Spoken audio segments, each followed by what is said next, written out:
Hello, everybody. Thank you for joining us today. My name is Veronica Alvarez, and today we have a great presentation with Alison Chabert. We are going to be listening about special needs planning and all the steps that you need to plan when you have a loved one with a disability. My name is Veronica Alvarez, and I work with Partner Resource Network. We are the PTI for Texas. We are the Parent Training and Information Centers for Texas. So in the chat box, you can find my contact information. That's my name, my phone number, and my email. If you have questions about we can do, but basically it's a lot of trainings. We do this also one-on-one technical assistant if you have questions about special education or you need a resource, everything related to special education and children with disabilities and young adults with disabilities. That's what we are here for. I will send that information also in the email after this webinar. So for today, we have here Alison Chabert from Consolidated Planning Group. She is a financial planner. She has a lot of experience, more than 25 years, something like that. A lot of time, I don't know exactly how many years, Alison, you have experience working with families, because you also are a parent of two children or young adults with disabilities. So that's why you are in this field. So thank you so much for being with us today and talking to us about special needs planning and all the steps that we need to know when we have a young adult with a disability. Thanks so much, Veronica. It's always a pleasure to be back with you. So yes, Alison Chabert here, Consolidated Planning Group. We are a holistic special needs financial planning firm. We're nationally certified as Social Security advisors and members of the Special Needs Planning Academy. And as Veronica said, I eat, sleep, and breathe this both personally and professionally. And Veronica and I were just talking about some of the challenges as parents as we face as we're dealing with various agencies such as Health and Human Services or the Social Security Administration. That's just to name a few. But it's always kind of a long process and a lot of ups and downs and a lot of things that you got to get ready for that. So we help people plan for their loved one with a disability. We do holistic special needs planning. We are able to do future care cost estimates. And so those future care cost estimates, they really answer questions like, how much money do I need to fund a special needs trust for my loved one when I'm gone? We put protection plans in place, help set up lifetime care plans. We do a lot of transition planning, ABLE accounts. We do a lot of advocacy by way of our webinars. We do have a YouTube channel. I think I put that in the chat box. There's over 400 webinars on our YouTube channel. Helping you and equipping you to advocate for your loved one and giving you kind of the details that you need to make good choices when it comes to planning. Everything you could think of is out there. We'll hit on a lot of things today. We're going to be talking about Medicaid waivers and Medicaid waiver programs. So if we have anybody that is joining us from out of state, I just want to start by saying that we're talking about Medicaid waiver programs for the state of Texas. However, every state has Medicaid waiver programs. So a lot of the information will be helpful. What they call them in other states, they have different names, but they are under the Medicaid programs. So when it comes to planning for special needs, I always like to take a moment and kind of talk about the difference of what we do versus what a special needs planning attorney or an estate planning attorney does. So we are not attorneys. We do not set up guardianship. We do not set up special needs trust or update your wills. That is what an estate planning attorney or a special needs attorney will help you with your legal documents. So what we are is the money. So I commonly say that the attorneys are the paper, the necessary documents. It's so critically important to have your legal documents in place and update those regularly. But we're the money. How much money do we need to fund the trust? Having money in the right buckets. We help people walk through the process of applying for SSI and maintaining eligibility for state and federally funded programs. It is very, very important as parents with a loved one with a disability that we have our money in the right buckets to preserve that eligibility. And a lot of times there are common mistakes that are made simply because our kids maybe didn't qualify for anything all these years, 18 years, they didn't qualify for anything. Basically, you made too much money or you had too many assets, and so they basically didn't qualify for things. But things change when they turn 18, and it's based off of their income and assets, not yours. And so what I would say is when it comes to working and planning for the future of your loved one, it's really important that you work with a specialist. When it comes to an attorney, you want to work with an attorney that is specifically nuanced with special needs. They're knowledgeable about the guardianship process, how that all works, and what specifically needs to be in your special needs trust documents. We've seen a lot of things over the years where somebody else completed the trust and it didn't have the critical wording in it that was necessary to be considered a bona fide special needs trust in the eyes of the Social Security Administration. So your situation is specialized. It's really, really important to work with a specialist. So today, from a housekeeping perspective, I always like to remind people that we are in webinar mode today, which means that we can't see you or hear you, but we know you're there, and we welcome your questions in the chat box. For anybody that's listening from a podcast later, we are happy to send you a copy of these slides. Everybody who is registered will get a copy of today's slides, so you don't have to take notes on every single thing you hear. Anything with the links and everything, you are definitely going to get.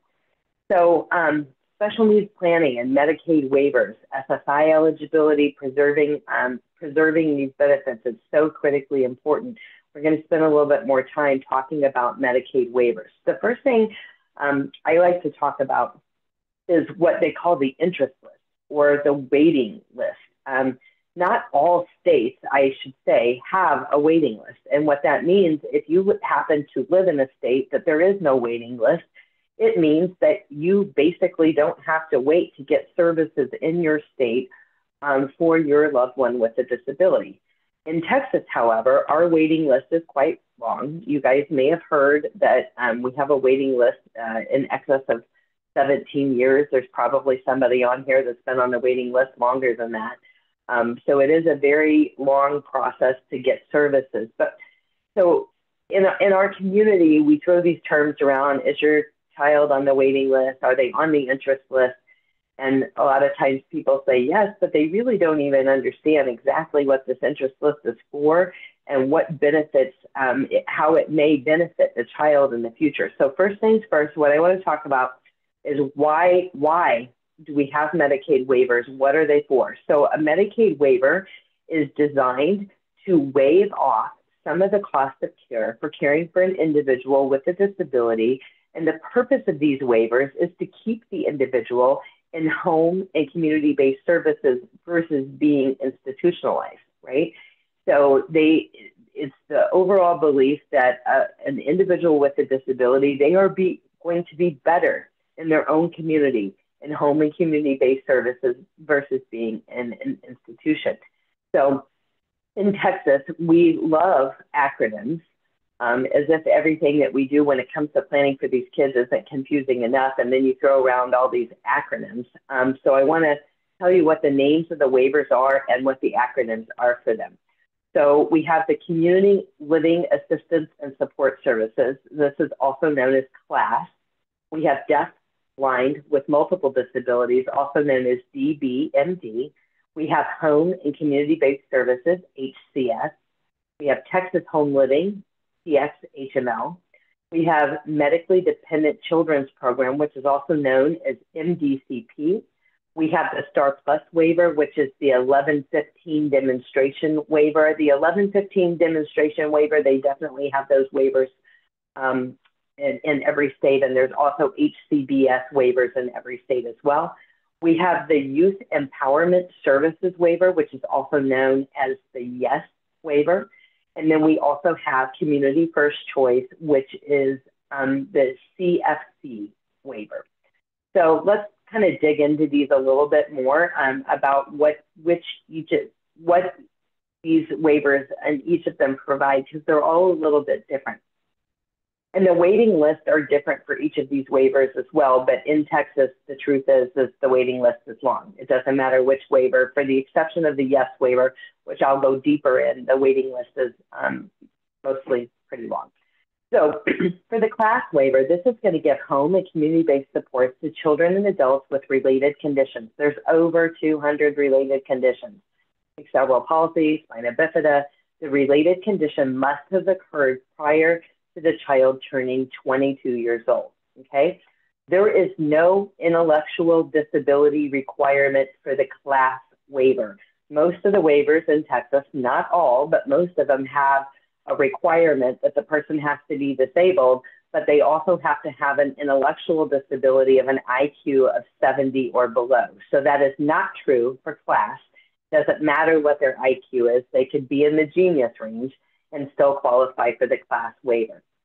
Deaf-blind with multiple disabilities. This gives services for children and adults who are deaf, blind, and have related conditions or related conditions that lead to deaf and blindness who have another disability. So think deaf, blind, and maybe they're diagnosed with autism. So it's basically three, okay? Home and community-based services. This gives services and supports to children and adults with an intellectual disability or related condition who live with their families in their own homes or in a small group home with no more than 4 people. When it comes to MDCP, this is going to give services to children and adults who are 20 and younger who are medically fragile as an alternative to receiving services in a nursing facility. The MDCP waiting list is also a shorter waiting list. I can't quote exactly the timeline. I've heard 5 to 7 years, and I don't know for sure where they are, but it is a shorter timeline for the MDCP Medicaid waiver. You can only have one waiver at a time, so you can't be double dipping. You have to have one waiver at a time. And so sometimes in our communities, I'll hear somebody say, what's the best waiver? And somebody will quickly answer that the HCS waiver is the best waiver. And the truth is, the answer is it depends. It really depends on your loved one with a disability and what their needs for services are on which waiver is going to be the best waiver. The HCS waiver does have the biggest budget, but it might not provide the therapy supports that your loved one might need.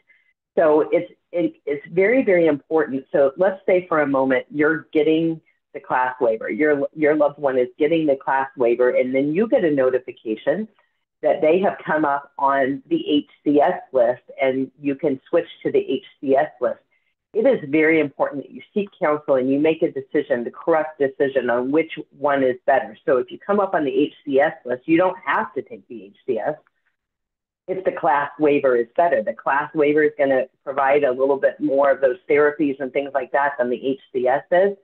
So depending on that will depend on the decision. So if you say, I want to stay on class, then you're losing your slot for HCS. So it's very, very important to choose wisely. Veronica, do we have a question?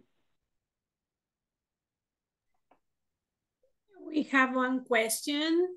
He says, do you have a way to access this in a later date? Such a good information.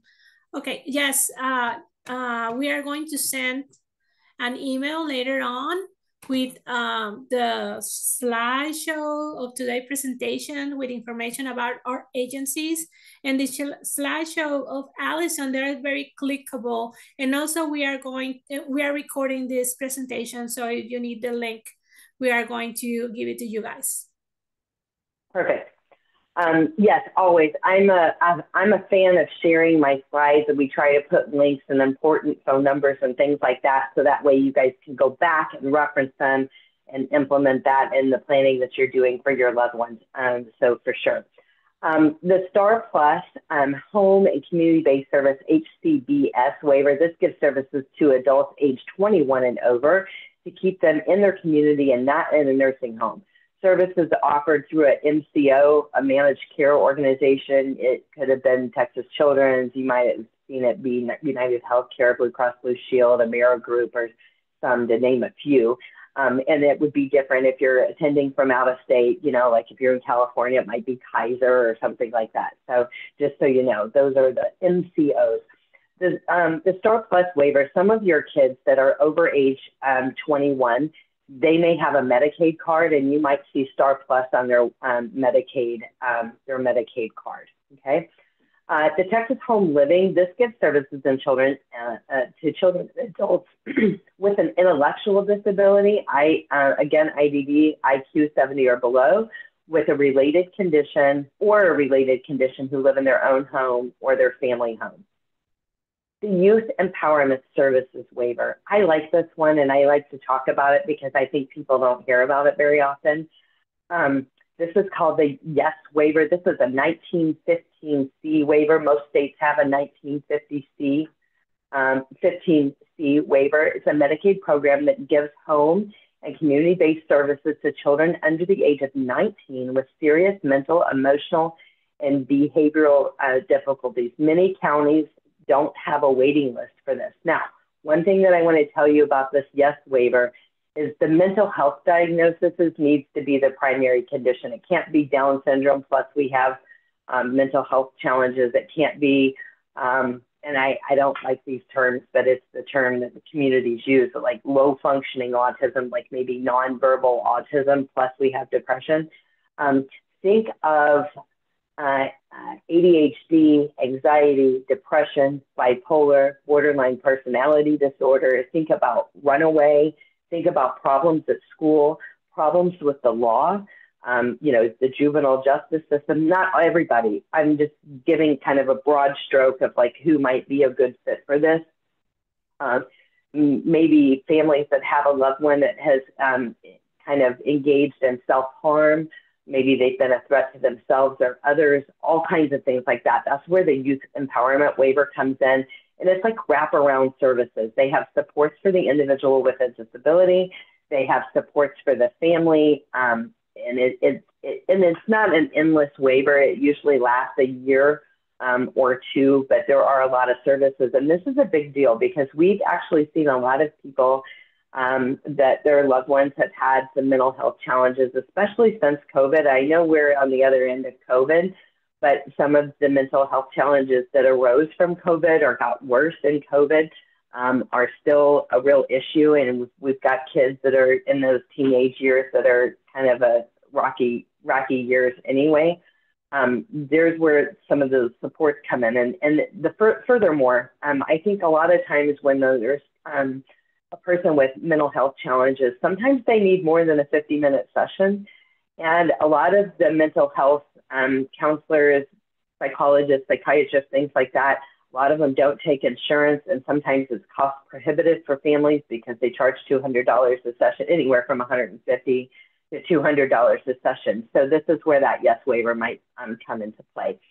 The Community First Choice Waiver, the CFC, this allows states to provide home and community-based attendance services and supports to Medicaid recipients with disabilities. It helps with activities of daily living, health-related tasks through hands-on assistance, supervision, or cueing, services to help the individual learn how to care for themselves. And again, these are offered through an MCO, a managed care organization. This is an entitlement. The list isn't very long, sometimes a year or less, is what we could be looking at. Any additional questions so far? Sure, we have some questions, Allison. Does the class waiver cover private duty nursing? My son is 6 and has multiple disabilities and already on MCDP. He is on the waiting list for class. I want to know which one should I pick when he comes up for class. So MCDP is until 21. Probably so not. He can be on MCDP until 21, but class could be, you know, come up before he turns 21. So she wanted to know that. Private duty nursing. He's probably not going to come up on the class waiver prior anyway. I mean, quite honestly, he might. But with the MDCP, if you have a child that has critical care needs, that may be a better waiver. And somebody can put in the chat box as far as the attendant. I know that there are such things as attendant services and respite services in a lot of the waivers, definitely MDCP, definitely class, definitely HCS, and how many hours you get for attendant services or respite services depends on what they call, and they use the acronym LON, level of need, which is determined when a person goes on a waiver. And the level of need in Texas goes through 1 through 9, 9 meaning like they need a lot of services and they're going to get more of that waiver budget. 1 being they don't need as much hands-on services and things like that. So if you don't know what your child's level of need is, if they're on a waiver, you might want to find that out. And you can find that out by checking with your caseworker. And then the other thing that I would like to say that when you're working with your caseworker, if you are already getting a waiver and you have a caseworker and you are talking to them about your child, parents tend to say really great things about their kids. Well, you know, he did this now and this is going good and this is going good and this is going good. And that's great. But my suggestion is to save those conversations for grandma and grandpa. Not for your caseworker, because your caseworker is documenting everything that you're saying and determining the level of need. And so when you're having these interviews as far as your child's needs, this is where you need to be very real about how their disability affects their activities of daily living and what they absolutely cannot do without help, and how it is affecting the overall family. You need to be very, very clear on those things. So services that are available in all waivers: adaptive aids, financial management services, supported employment, employment assistance, minor home modifications, respite, services in all but MDCP, OT, PT, speech therapy, music, massage, rec, unlimited prescriptions, dental and nursing. So MDCP already includes a lot of those things. So again, you know, if it comes up, like if you've got a 6-year-old, like I said, it's probably not likely that they're going to come up on class. You probably would just stay on MDCP, but definitely reach out if they do come up on that list. Some other waiver services. Do we have another question, Veronica? Yes. Can you list examples of MCO again? And another attendee said, my child is disabled. So I just should put the question in the Q&A. The chat is, I think, is working. So an MCO is a managed care organization, and some of the ones in Texas that I've seen is United Healthcare. I've seen AmeriGroup. I've seen Texas Children's. Those are some examples. I am sure that there's some other ones as well, but it's basically some of these bigger insurance companies are the managed care organization. So when a person is eligible for Medicare, then you get a letter in the mail basically saying, pick your dental, you know, you can go with, you know, I forget the name of the dental. There's 2 different dental ones that we were given options for. And then there's 4 or 5 MCOs that you can pick. And, you know, I'm not here to say, you know, one is better than the other. I've heard good things of United Healthcare. I've heard good things of AmeriGroup, but I haven't necessarily heard bad things of the other MCOs. So just, you know, choose wisely. And, you know, if you've had good luck with one of those, then maybe just stick with that and you can change it later should you need to. Some of the other waiver services may provide transportation to and from appointments. And I know when we have minor children, we're taking them to and from appointments. If we have kids with communication disorders, mostly parents are going, somebody's going with them to these things. But we've got other families that are on here today, and they may have adults with disabilities, and they may not have a communication disorder, and maybe the kid doesn't drive, and they can, you know, use some of these transportation services to get to and from doctor's appointments. Some of the waivers have residential services, equine therapy, day-hab. I think they call it ISS now. They don't call it day-hab. I think they took that word away. We still use it. We like it. But they kind of, that's like the buzzword, I guess you're not supposed to say. And then also nursing services as well. Okay.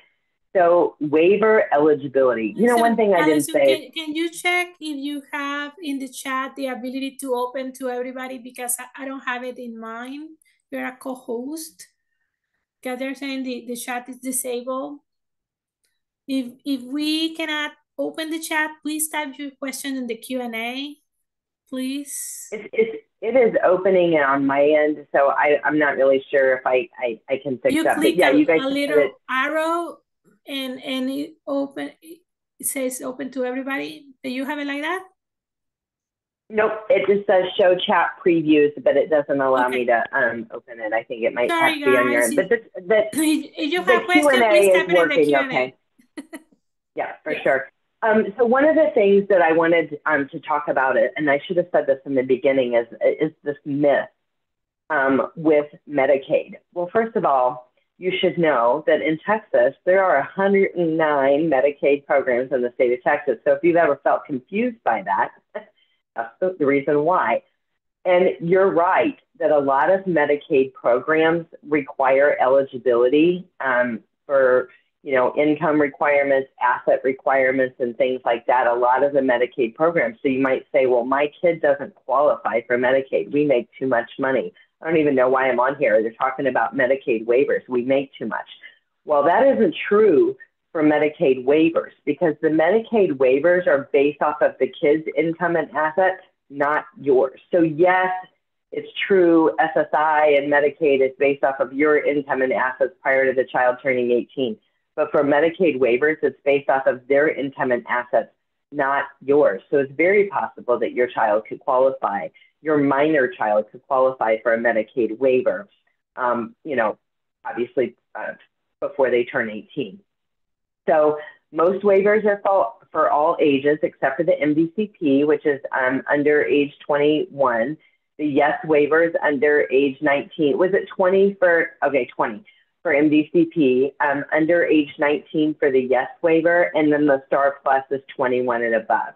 Okay, so financial eligibility for all waivers except for the Texas Home Living is 300% of SSI, whatever the SSI amount is for the year. For 2024, the SSI amount is $943 a month. So we take 300%, 943, that comes to $2,829. That means the individual with a disability can have income as long as their income is less than $2,829. They can still qualify for a Medicaid waiver. It's not looking at the parental income. It doesn't matter if they're under guardianship. It doesn't matter if they're a minor, if they still live in your house, if you claim them on your tax return. It doesn't matter. They're not looking at parents' income.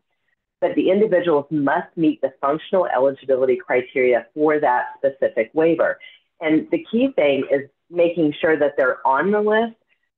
You don't have to prove eligibility when you get them on the list. You're going to prove that eligibility when they come up on the list. So the point is keeping them on. And somebody might say, well, I'm not going to put them on the HCS waiver waiting list because my kid doesn't have an intellectual disability. And what I would say is go ahead and put them on the list, because it's going to be 17 years. Anything can happen between now and then. We certainly hope it doesn't, but you don't want to be 7 years into it and realize you should have put them on the HCS list. And an example of this we have seen over the years is with an autism diagnosis, that between the ages of 18 and 22, mental health crisis, schizophrenia, schizoaffective disorder, other things like that sometimes creep in, not always, but when they do, we've seen changes in that IQ score where they would otherwise be eligible for HCS. So I think it's worth putting them on. Okay, so what are our current questions? Sure, we have more questions. It says, we aren't on the program and don't have a caseworker. Who can I meet with to find out which waiver programs will be the best when giving my 20-year-old daughter with specific disabilities?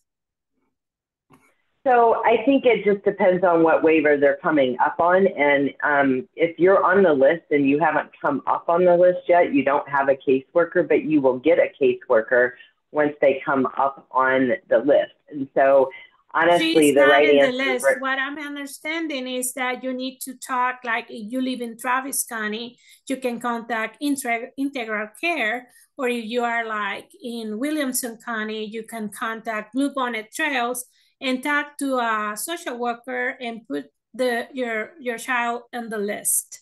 She's not on any and I'm list. going to go over how to get on those lists. So that's a great question. What else do we have in the question? And the questions, it says, I have tried to sign up for waivers based on my child disability and decline due to financial eligibility. I think somebody provided you can try to sign up for Medicaid and get declined because of financial eligibility. Because if you tried to sign up for other Medicaid programs, then they would decline you based off of the financial eligibility, the financials of the parents. But if you're truly signing up for the Medicaid waivers and getting on the list, they don't even ask about financial eligibility to get on these waiting lists. So it sounds to me like you may have been given some misinformation, and I'll give you some tips on how to try again. Guys, there is a lot. It's frustrating. It's maddening. I mean, it's like almost maddening to the point of tears of the misinformation that comes out. But I always say, just put your patient's hat on. And when you think you're getting something crazy, you probably are. Trust your gut. Hang up and call back. And you may get somebody. You know, all of these agencies and organizations, you know, they're understaffed. A lot of their folks are new and they don't know everything yet, and they're trying. But just like everywhere else, there's been a lot of hiring issues and retention issues and employment and HCS. The Health and Human Services, and the Social Security Administration, they're all the same. They're struggling too, so just be patient. So the next question is, how do we get them in the list? So you're going to talk about that. Yeah, right? I'm totally going to go there. All right, so the two funding paths for waivers is the interest list or the wait list that we were talking about. It's a first come, first served statewide. The wait can be as long as 17 years. There is a promoting independence. It prevents or diverts individuals from institutions and addresses crisis, and it helps the people that are institutionalized move back to home and community-based services. So that's another thing. So this is a very, very important slide, and everybody was asking about it. So one thing that Veronica was talking about just a moment ago was a LIDDA, L-I-D-D-A, Local Intellectual Developmental Disability Authority. That's a mouthful, right? Your LIDDA. So in the state of Texas, and I just want to preface and say that in some other states, they do it differently. I don't think they call them LIDDAs in other states. Other states have other agencies or organizations that administer your list or are these Medicaid waivers. But in Texas, it is the LIDDA. And so it's the LIDDA for some of them. So here's an issue. Okay, so first things first, you see on the screen here, the phone number for MDCP, class, deaf, blind, and multiple disabilities. That is separate from your LIDDA. So you need to call that 800 number and get them on those lists, okay? If your child is over age 20 and they're not deaf or blind, they just need to get on the class list. If they're under age 20, you can put them on the MDCP list and the class list. And they only need to be on the deaf, blind, multiple disability list, which is a much shorter waiting period if they are deaf and blind and have multiple disabilities. Okay, so that's the first thing. This is a separate phone number from your LIDDA. This phone number does not control the HCS, Texas Home Living Community First Choice waiver. This is only MDCP, class, deaf, blind, multiple disabilities. So sometimes I hear people say, my child is on all the lists because they called their local authority, and you are giving examples of Blue Bonnet Trails, Integral Care. In Houston, it used to be called MHMR, but it's called the Harris Center in Fort Bend County. It's Texana. And it's okay because I've got a link here. So if you don't know who your local authority is, you're going to be able to put this link in your search bar. You're going to put in your zip code, and it is going to tell you who your local intellectual disability authority is. And that is who you're going to need to call to get on the HCS, Texas Home Living, or Community First Choice Medicaid waivers. Star Plus, as a reminder, is age 21 and older, and here's the 800 number for Star Plus. So the key takeaway on this slide is how to get on the list and to make sure that you are on all of the lists and understand that the LIDA does not control every single list. So if you only call class, then you're not on the list that the LIDA manages. If you only call the LIDA, then you're not on the class list, and neither one of them manage the other one. So it's really, really important to understand that, okay? So one of the things that I personally, as a parent with kids with disabilities, I found it annoying that you had to call the local intellectual disability authority to find out where your kid is on the list. There's like one person in every county in the state of Texas, and we just have to call that one person. Everybody in the county just calls out one person to find out where their kid is on the list.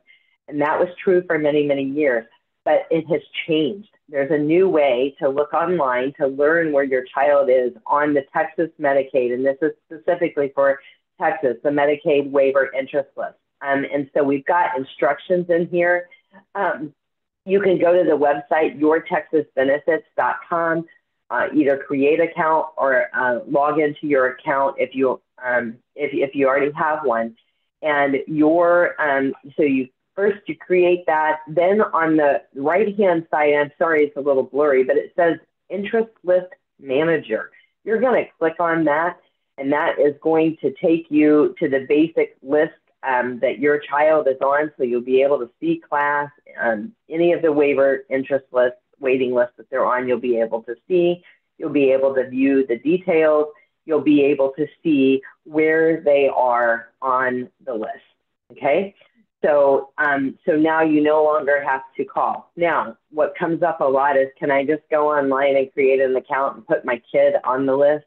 We're not there yet. I'm not sure why, but you do have to call those numbers or call your local authority to actually get on the list. But once you're there, you can see where your loved one is. And this was a new update, like just last year. They just did this. So I'm pretty happy about that. So if you log in and you don't see all of the waivers you expected, here's what you can do. You can call the class number. You can call your local authority to find out what's going on. I've heard tale of, they got on the list and they lost it or something like that. When you get on the list, you get a confirmation letter. I do suggest that you hold on to that letter, so that way if anything ever happens later and they say you're not on the list and you have proof of that, I think it's important. Checking from time to time. And the other thing is your local authority will reach out from time to time. They didn't do as good a job of this during COVID because they were really short-staffed and people working from home. But they'll reach out and ask if you still want your child on the list. You need to respond to that. You also need to update your local authority if you move. You need to update class. You need to update your address, your email address, your phone number, any of those things that might change. You want to update them. So what happens if you move? Do you lose your place in line? So the answer is no. You do not lose your place in line if you move out of your county. So for instance, if I live in Fort Bend County and I move to Houston, now I'm in Harris County, my local authority changes from Texana to the Harris Center, but I don't lose my place in line. So who I deal with changes, but I don't lose my place in line. So it's really important to know that, and it's really important to update. So let's talk about a crisis diversion, and then we'll take a couple of questions. So there is a such thing as a crisis diversion. If you or your loved one is in crisis, you can contact your LIDA and tell them that you would like to request an HCS crisis diversion waiver. And what a crisis diversion does is it moves you from a 17-year waiting list or wherever you are on the waiting list to right now, okay? So what is a crisis? Number one, a person has to have an intellectual disability for the HCS waiver. A crisis diversion, I've seen them granted for an individual who is a threat to themselves or others. They're at risk of being placed outside the home. I've seen it granted for those reasons because one of the primary caregivers either died or became ill and could no longer provide the caregiving services that they once did. I've seen it where, their loved one got bigger and was pretty aggressive and, and they needed help that way. So those are reasons for the crisis diversion slot. So just don't suffer alone. And I hope that nobody does have crisis, but life is full of things that, ebbs and flows. So all I would say to you is if you do have a crisis, don't miss the crisis and it's only a crisis diversion slot for the HCS waiver. There is no other crisis diversion slot. So unfortunately, as things stand right now, if your loved one has a disability, but they don't have an intellectual disability, there are no crisis slots. There's nothing for that. And then the other thing that I wanted to say is that I think people are upset or disturbed at how long the waiting list is for some of these. But some states completely, got rid of their waiting list. They may have approved something or they got a tax for something. And they went from a 17-year waiting list to they don't have a waiting list anymore. Am I optimistic that that's going to happen anytime soon in Texas? No, but we can all remain hopeful that, that things may change. So the LIDA is your first point of contact for an HCS crisis diversion slot. And if your LIDA is not helpful, there are other agencies that you can get involved, like the ARC of Texas. If your child is a minor, there is an organization out of Austin that's called Every Child. They have been helpful at getting people get the crisis diversion slots. But Every Child is just that for kids under age 18 or definitely under age 21. So the ARC of Texas is a place that you might be able to get help if you weren't able to get help through your LIDA, and then Every Child. Okay. So the pre-admission screening and resident review, this is diversion and transition from nursing facilities or specialized services. You may have heard of people getting a waiver, moving to right now on a Medicaid waiver because they spent one night in a residential place, and then they were able to get a waiver going in that door and not waiting all those years. I think we're at a good place to take a couple of questions. Sure. We have several questions. If disability trust we pour over will recommend it for a child with multiple disability to get state benefit. So the disability trust could affect to a child have state benefits kind of thing is the question. Okay, so a special needs trust is one place that we can have money above and beyond the $2,000 that is allowed for SSI and traditional Medicaid. Not basically the asset limit for Medicaid is $2,000. You can't have more than $2,000. The kid can't have more than $2,000, right?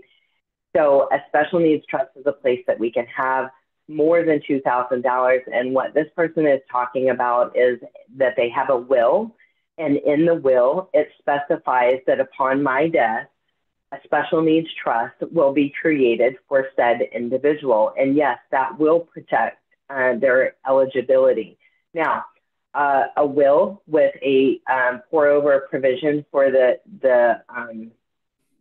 special needs trust is one way to do it, and it is a cheaper way to do it. So if you're trying to get things set up as economically favorable as possible at that time, that's a good way to do it. But I will say that I'm a fan of a standalone special needs trust as opposed to a pour over. And the reason why is grandma and grandpa, if you have a pour over will and grandma and grandpa die and want to leave your kid money, they have nowhere to leave it because the special needs trust isn't established, and it won't be until you pass away. So if you have a standalone special needs trust, if you have other family members that would like to leave money to your loved one with a disability, then they can leave it. That's one reason I prefer, people can do whatever they want. I prefer the standalone for that reason. And the other reason I prefer the standalone is because it takes time to get things set up. So if somebody dies, maybe it was a crisis, maybe it wasn't, but it's a sad time and it's not good. And what if it's a month or 2 months or 3 months before the special needs trust is set up? Well, your kid is going to have care needs before that, right? So if the special needs trust is already set up, then then ideally we can not miss a beat when it comes to providing for care needs for said individual. So that's kind of my thought process on that. What else do we have? We have, in the same question, the same people, or there is any other legal instrument available? I think you already answered that. Yeah, legally it's a will. It's a special needs trust. Some people have a family trust, which is fine. And then the family trust spells out how the money's going to get to the special needs trust. But it's only a special needs trust that will not count against them in an ABLE account, which we'll talk about that too. Only a special needs trust in an ABLE account. No other legal instruments that will cause them basically to not count the money. So if we have money in any other buckets, it's going to count, okay? We have a question about the amount you show in a slide. Is that per month or annual income? I think it's per month. The 2829 is per month. It's 300% of SSI. SSI is 943. And that's if they're on a Medicaid waiver, they can have income earned or unearned as long as it's under 2829 per month and still qualify for the Medicaid waiver. Another comment, I don't think this is as easy as calling a phone number when you are getting a list, I think. It is supposed to be. And again, this is where you got to put your patient's hat on. I have heard in the last couple of months, people calling and leaving messages and not hearing anything back and things like that. Keep calling, don't give up, press 0. Get a supervisor, keep at it. That has been an issue recently, but like I said, just don't give up. I think it is an unfortunate shame that we can't just create a username and log in and put ourselves on the list. It would seem so much more effective, but that's not the way it rolls right now. So just be patient with that. Yes, again, we are going to share the slides in an email and the recording. Last question for this moment, how do you establish functional eligibility for Medicaid? Functional eligibility.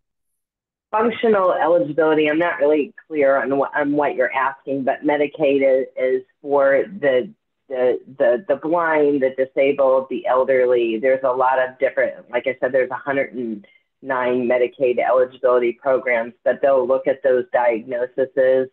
And so having a clear record of what those diagnoses are, and when you're applying, you have to submit all of those types of things. As far as coming up on a Medicaid waiver, we talked about this a little bit earlier. It's the level of need, the functional eligibility, the level of need. Maybe you're speaking of that. That's the 1 through 9.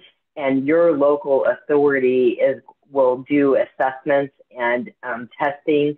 So again, if it's the Harris Center, Texana, Bluebonnet Trails, Integral Care, the local authorities are going to do those assessments to determine the level of need. So I think that was a kind of a twofold answer. So it kind of depends on what you're looking at there. But that's how that goes. And the level of need is not determined until you come up on the list. So you could be on the list and they never do an assessment and determine what the level of need is until they come up on the list. Okay? So getting started with special needs planning, I mentioned this earlier, your situation is specialized, so it's really important to work with a specialist when it comes to planning for your loved one. And people think it's siloed. It's like I plan for my own financial future and my own retirement, my spouse's retirement, and I plan for my special needs child and any other kids that we have that may be going to college, maybe we're planning for weddings or whatever it might be. But it kind of all comes together. Because ultimately you are the funder of your retirement, the funder of the care for your loved one at the time, the funder for the other kids. And it's just really important to work with a specialist. So I always say, your neighbor, the attorney, the real estate attorney that said that they would do a special needs trust for you, just say no. You want to work with a professional that's really nuanced on this. And we've seen a lot of stuff. We've seen a lot of things from our end money in the wrong buckets that made the kid lose Medicaid. We see grandma and grandpa accidentally leaving money to the kid outright instead of leaving to the special needs trust for the benefit of said child, which are all mistakes. I've seen a third-party trust where an attorney that didn't, understand, put a Medicaid payback in a third-party special needs trust. There is no Medicaid payback in a third-party special needs trust. So that's why it's really, really important that you work with a specialist on these, types of things. You want to gather all the necessary planning documents. It's going to be your Social Security statement, your full earnings records, any information on benefits that you have through your employer, any information on life insurance, disability, long-term care, annuities, pensions that you may have with or outside of your employer. And you're going to really want to think about your vision of how you hope things will look for your special needs child. But I don't have to tell parents to think about their kids because we always do, right? You really need to think about the vision and what you hope for your future for your own retirement. I liken this to a marathon, not the sprint. When we have a child that's going to have care needs for the rest of their life, our semblance of retirement looks a little bit different. There has to be balance. A lot of people's health, their own health has failed by, giving all the caregiving services and not taking into consideration what their own needs are. So there needs to be some balance on that. And when you're 40 years old versus how you're going to feel at 75 years old or 85 years old is a whole different story. So planning while you're of sound mind and body and kind of thinking some of these things through now is going to be really, really important.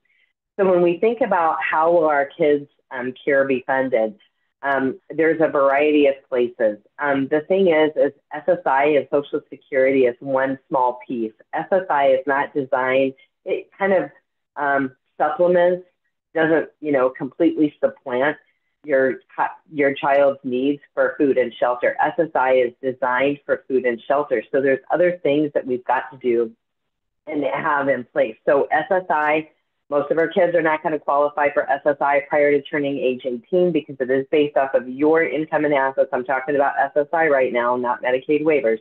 It is based off of your income and assets prior to them turning 18. Once they turn 18, it's based off of their income and assets. And that's why we don't want to have more than $2,000 in the child's name, okay? So that's going to be really, really important.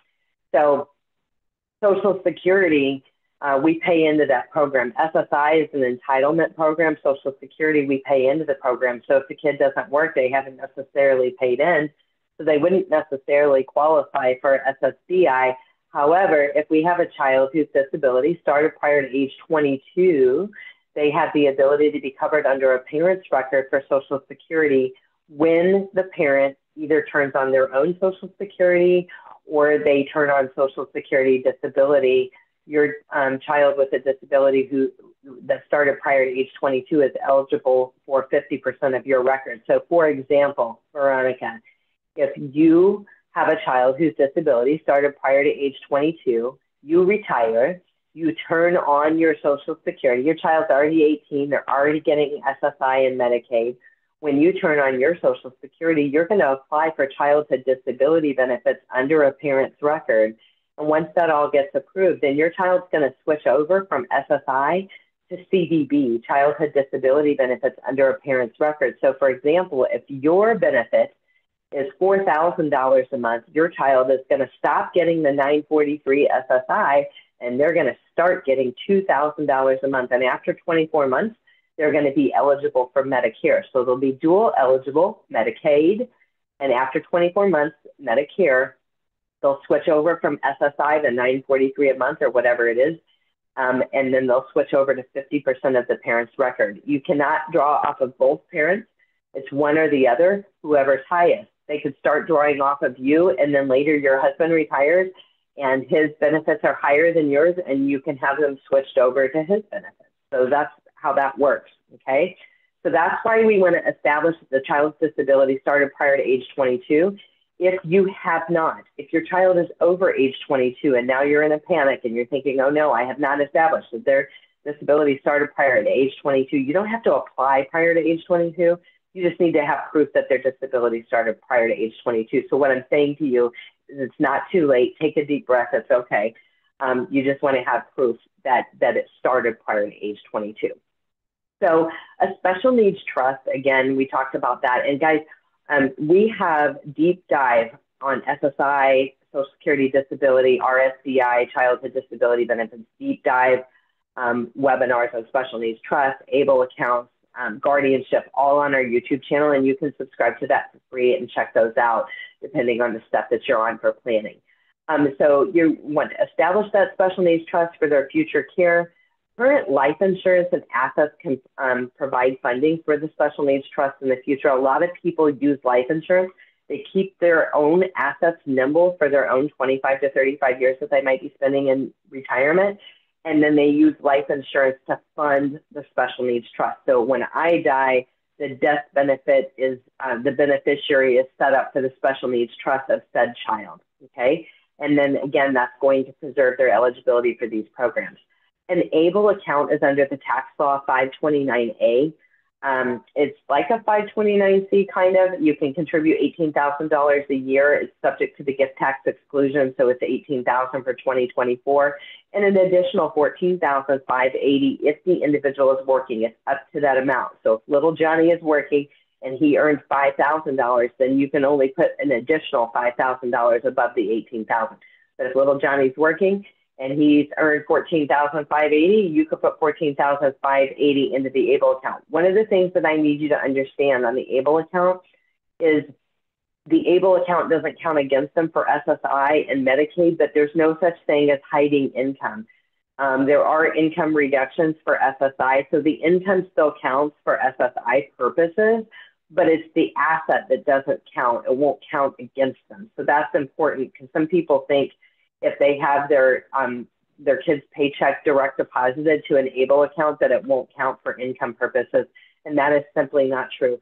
In order to have an ABLE account, the disability had to start prior to age 26. However, the law has changed, and in 2026, that age is going up to age 46, okay?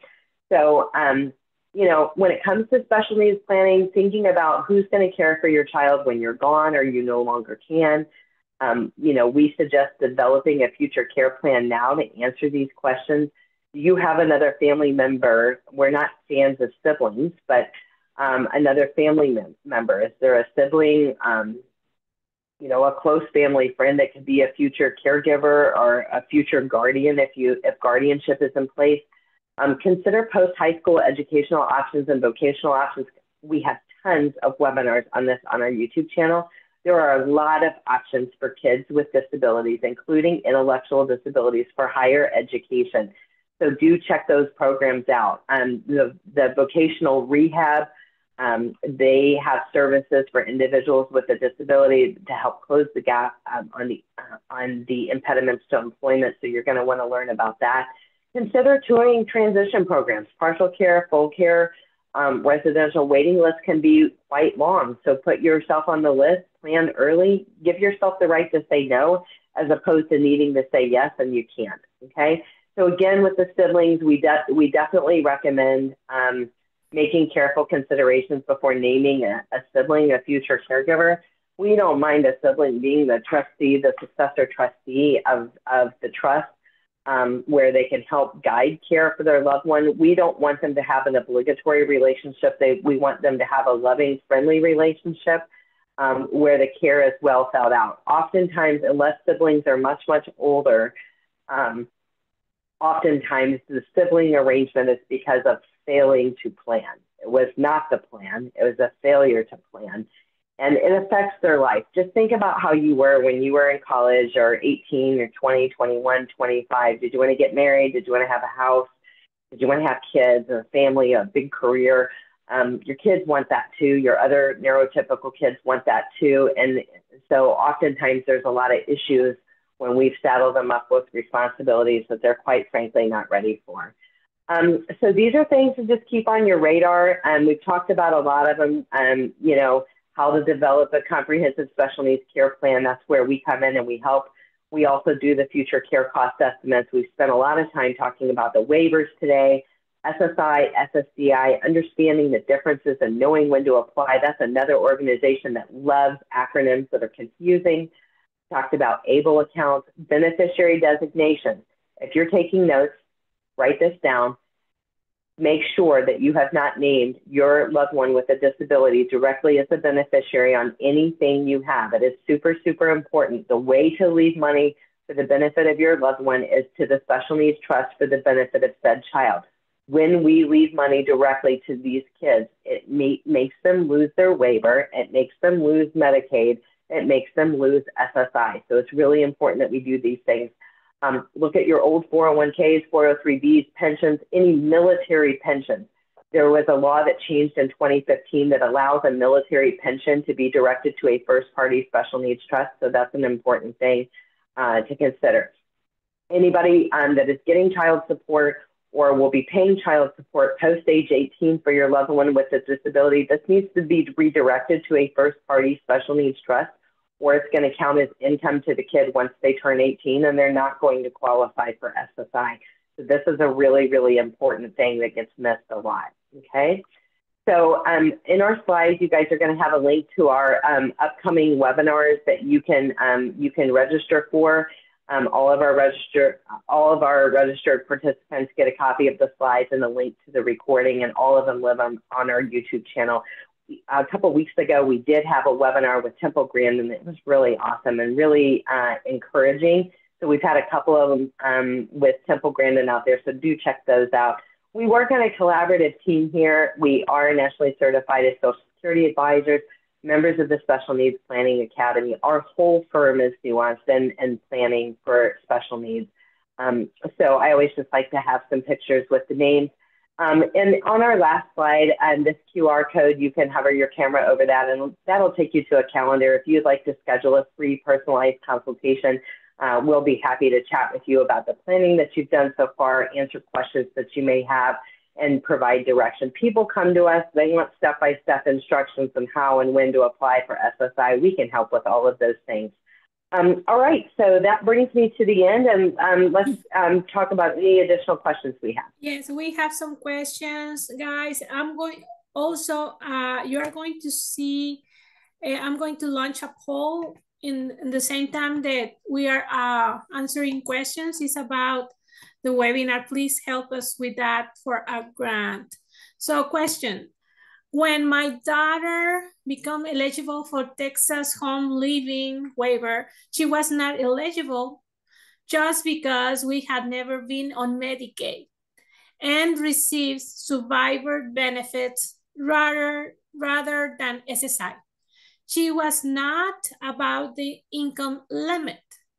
Will this affect her to other waiver programs? It shouldn't, as long as those benefits are under the $28, $29 per month. So we've definitely seen some of the survivor stuff, and this is where a parent has died. It shouldn't, and I would question why she didn't qualify for the Texas home living if there was another reason, because it shouldn't have been because she was never on Medicaid before, because these waivers come with Medicaid. So when they come up on the list for Medicaid, they come with Medicaid. So I can't say for sure you were given misinformation, but I would say it sounds a little fishy. Do you need to have a legal document to request the residential support? Legal documents to request the residential support. Well, I think that's a loaded question. It depends if the child is over age 18 or not, because they're considered adults if they're over age 18, and if the person is under guardianship, power of attorney, healthcare power of attorney. I think all of those things would come into play. And I would say my recommendation is that you have legal documents, that you get legal documents. That's very, very important. And what I would also like to say is give yourself some, some grace. Most people either don't have their legal documents in place, or they have very old, outdated legal documents. When you have a special needs child, you should be having your legal documents looked at every 3 to 5 years. I don't mean that they need to be replaced, but I mean the laws change, and it's important to review them from time to time. So I would say get those documents in place, but I don't know that it's completely necessary. I think it just depends on the age of the individual.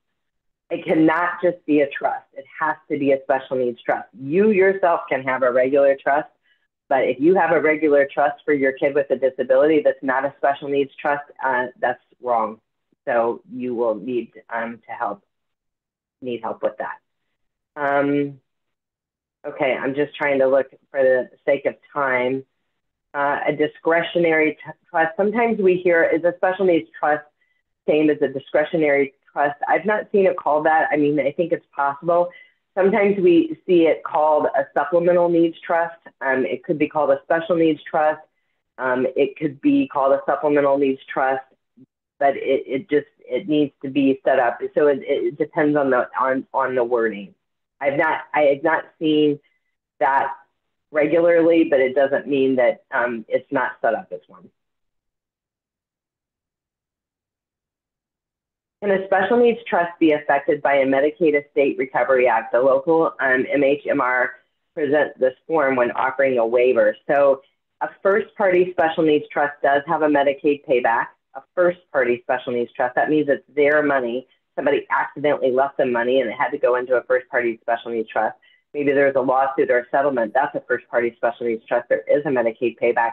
But how we leave money to our kids that do not that does not have a Medicaid payback is a third-party special needs trust. There is no Medicaid recovery for that.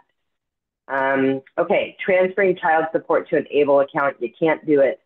That is not a thing. Child support has to be redirected to a first-party special needs trust. You can, once it's moved to a first-party special needs trust, you can move from a first-party special needs trust to an ABLE account, but you can't just have child support redirected to an ABLE account. Let's see. So high functioning, ADHD, can we still do a special needs trust? Yeah.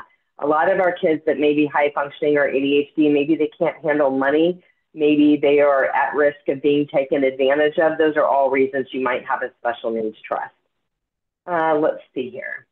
The YouTube channel is Consolidated Planning Group on YouTube, and you'll see our little Consolidated Planning Group flower, but Consolidated Planning Group.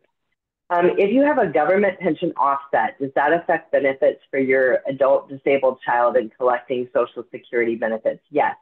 And so what I will tell you is that we have the certification, nationally certified Social Security advisors. We have a special needs,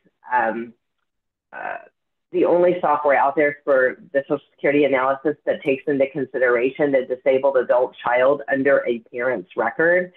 And so it tells us exactly when and how to pull the trigger on the Social Security to maximize the benefits for the whole family. It also takes into consideration windfall elimination, WEP, or GPO for the government pension offset. So that software, again, tells us exactly when and how to pull the trigger to maximize benefits for the two of you if you're married, or you if you're married, and the disabled adult child. So it is important to draw that correctly. And one last thing, and I know we've got to go for today, the one last thing that I want to tell you is it is very, very important that you are strategic on turning on your Social Security benefits.